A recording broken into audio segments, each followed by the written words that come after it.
Okay. So Nick, Yeah. what is your best job ever?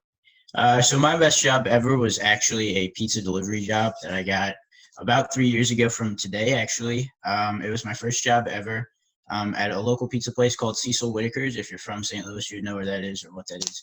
It's like Emo's rival, but it's cheaper and not as good. Um, so I used to go in there almost every week because Tuesdays had this $4.50 large pizza deal. And before I had a job, was broke. So I would grab all my quarters and whatever and go there every Tuesday with my friends and just order a large pizza and have a good time. And then I decided that I actually wanted to work there since I went there so often. And I turned in an application, and they got back to me about a month later while I was eating there. And I started my first day like 2 days after that. And so I delivered pizza. It was actually really fun. You get to see a lot of uh, different people from all around the area that you live because it was about a half mile away from my house. And I definitely had a lot of interesting experiences. The money that was involved with the job was a lot greater than I would ever have expected. I was able to save up a lot of money so that way I would be able to buy whatever I wanted to buy or do whatever I wanted to do on the weekends or whenever I had free time or whatever. It definitely made me grow as a person as well, which is very important, in my opinion, at least. Because before I went into the job, I was kind of just a kid, and then afterwards, I learned about money management and time management as well, and just responsibility while also balancing my schoolwork. So that was really important to me. As well as that, my boss was also kind of like a father figure in my life. Um, he taught me a lot for sure, and we definitely talked about a lot of things. And he definitely made my value to the company known to me, which was really important for me because you never want to do a job without knowing your worth in it, I guess, if that makes sense. As well as that, I've made a lot of friends there, all of the workers that I've gone through. I worked there for about a year and a half, and I still talk to those people today, 3 years later. Sometimes we go out or do whatever and just catch up, grab a bite to eat. And it's just really important, those friendships and those bonds that I was able to get from my first job. As well as that, I also have the option to go back basically whenever I want. Like if once all this is over, I can definitely go back and request to get a delivery job back and make more money because right now I'm kind of broke again. But just job security is also a very big thing and it's very important to me. And I definitely have that security even long after I have not been there. Sometimes I get a call or a text message asking me if I have the time to come in, even though I'm not working and I'm in college or whatever. And that just means a lot to me. So it's just nice to know that they're still thinking about me, and the environment was just such a nice environment for me to kind of grow up in a sense, um, and be around for a good amount of my time when I was 16 or 17. So yeah, that was the best job, or yeah, my best job ever. Ariana, what did you do last weekend? Last weekend, I didn't really do that much that's different from normal. Well, normal as in quarantine normal. So I went to church with my family. I went to church, so we streamed it on our TV, and we had dinner right afterwards. We had a game night Sunday night. But the thing that has defined last weekend and every day since we've been in quarantine was playing Animal Crossing, because that game has pretty much taken over my entire life. So I'll be doing math homework because I have these big packets due every Saturday. And whenever I need a break, I just turn a little bit to my left, and Animal Crossing is sitting right there. And not only have I been building my town, but I've also been contacting people through Discord, because there are very large Animal Crossing Discords. And we've been conducting trades for like fossils and furniture, all these different things. And I've just been trading nonstop with people for the past 4 or 5 weeks. The game has been out since March 19th at 10 o'clock here in Central Time Zone. That is exactly 1,000 hours. Now I have 500 hours. That means the game has been on my Switch for literally half of the possible amount of time. And most of it has been just it being on in the background, and then I just listen to the nice calming music while I'm doing homework. But most of the time has been Animal Crossing. That's the main highlight of my weekend because that's all I was doing for probably half of the day when I wasn't doing my math homework. And the Calc 3 math homework, which is what I was doing, kind of has been turned on its head now, because we used to just go into lab and then have participation points and then be done with it. But now they have these reading guides that we're doing to replace them, and a lot of people are really upset about it, because before it was just, oh, we can go in and participate, and if we make mistakes, it's fine. Now we have to be accurate on those reading guides, and a lot of people are upset about it. A lot of people are emailing the district, or not the district, the board, the math department. Everyone's emailing everybody, and nothing's happening because the math department doesn't really care. So that's pretty much all I've been doing. It's school, Animal Crossing, eat, on repeat for all of quarantine, all of the weekend, all of my entire life, it feels like. No sleep. Yeah. So, Riley, describe your ideal pet. My ideal pet, well, I'm probably just going to be describing what I want our new puppy to be like. My ideal pet, I think, would be a family dog, one that is mostly calm most of the time. It can be a lap dog, is willing to nap when I want to nap because I'm a pretty calm person, but at the same time, I don't want the dog to be super lazy and boring. Like, I want to be able to go for a hike, go for a walk, them to run with me for a certain amount of time, but not for too long. They'll get tired maybe after 30 minutes to an hour, and then they could come home and, snuggle on the couch with me. Also, I think I want my pet to be able to learn a lot, not just learn simple tricks like sit, lay down, which is what we're teaching our new puppy Indy right now. But I'd also like to teach them more complicated, not tricks, but tasks. So Indy is my emotional support animal. So they don't require actual service animal training. All they really require is a prescription from your doctor.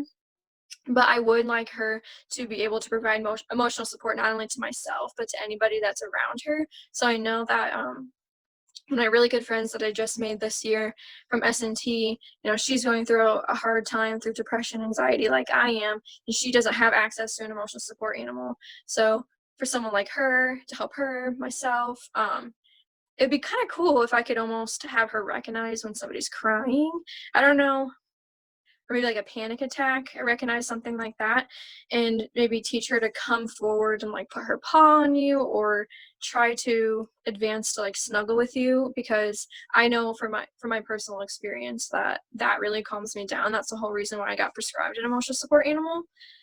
So honestly, I think teaching those commands, having them be a family calm dog, especially for the future. So when I want to have kids and everything like that, I would like them to be fully trained and calm out of that puppy stage when we do have kids, and that it's important to when they're young to expose them, to desensitize them around those types of people, men, women, kids, babies, stuff like that. So once they get older, they're used to that and they can comfort them, maybe even protect them. So overall, I think that's my ideal pet, mainly just calm, smart, and protective. So, all right, Justin, describe how you would go through shopping at Walmart.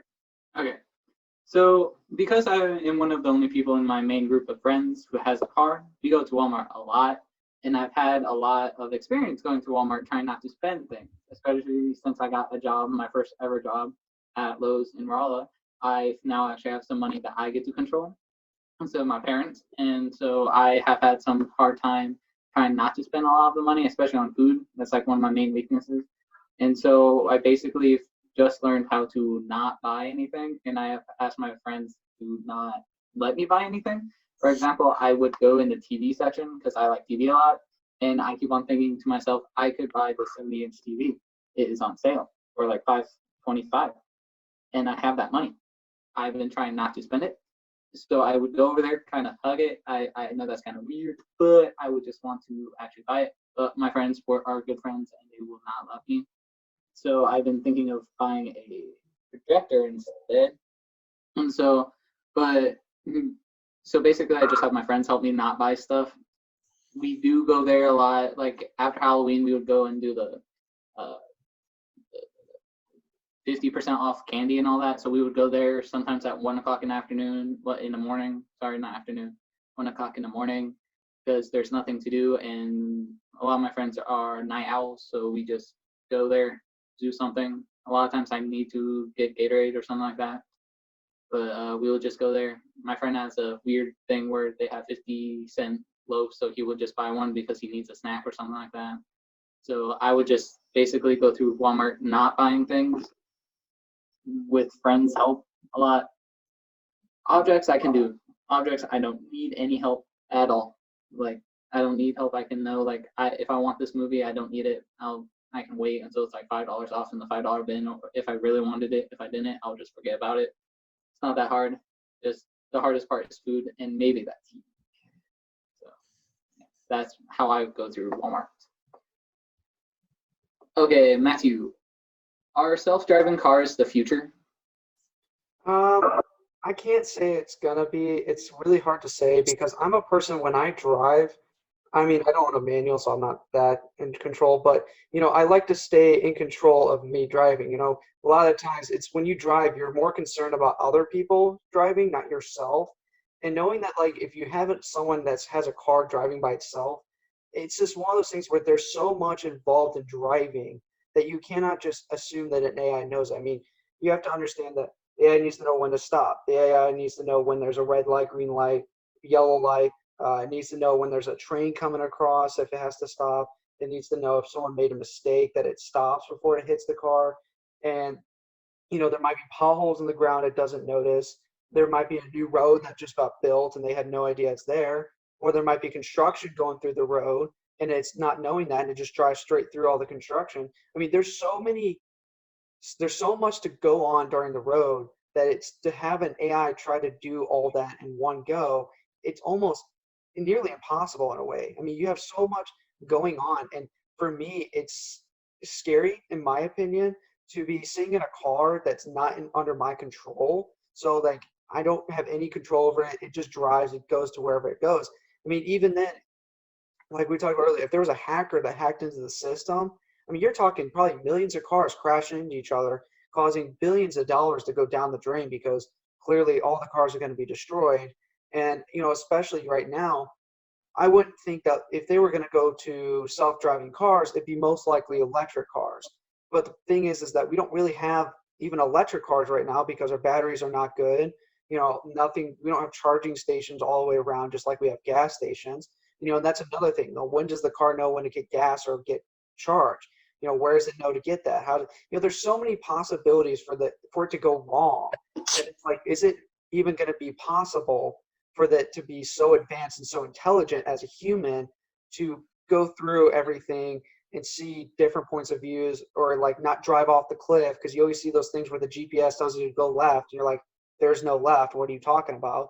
We don't even have GPS right in the first place to even go through that.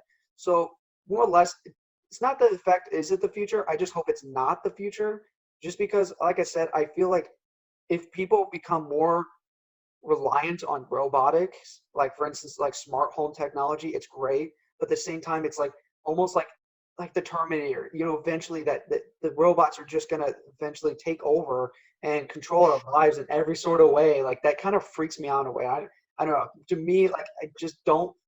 I have driving to say that I do on my own, but the idea that there's a robot that could drive myself, I would just feel lazy. I don't think I would care for that. So that's pretty much my spiel about that. It'd be like Wall-E where all the people get fat. Yeah, exactly. We just get I lazy. own a manual. Do it ourselves. By the way, I own a manual. It sucks driving half the time. When I you're trying wouldn't to, doubt it, but like the idea that you can control it, like you can control the gears, you can, like, I don't know. I'm the kind of person that, like, I like to be in control of the car. Like, even though automatics are still okay. I mean, I drive one, but I don't know. Just the fact that just a machine driving myself just doesn't. Maybe you prefer in between, Matt. Not manual, but not like self-driving. You're an automatic in between. Yeah. and there are Yeah, so like rules. there's some things that can be automatic, like through a system. Like I understand that, but at the same time, go so far as like you're just taking over what I'm doing. That's kind of scary to me. There are rules. Like in California, there's a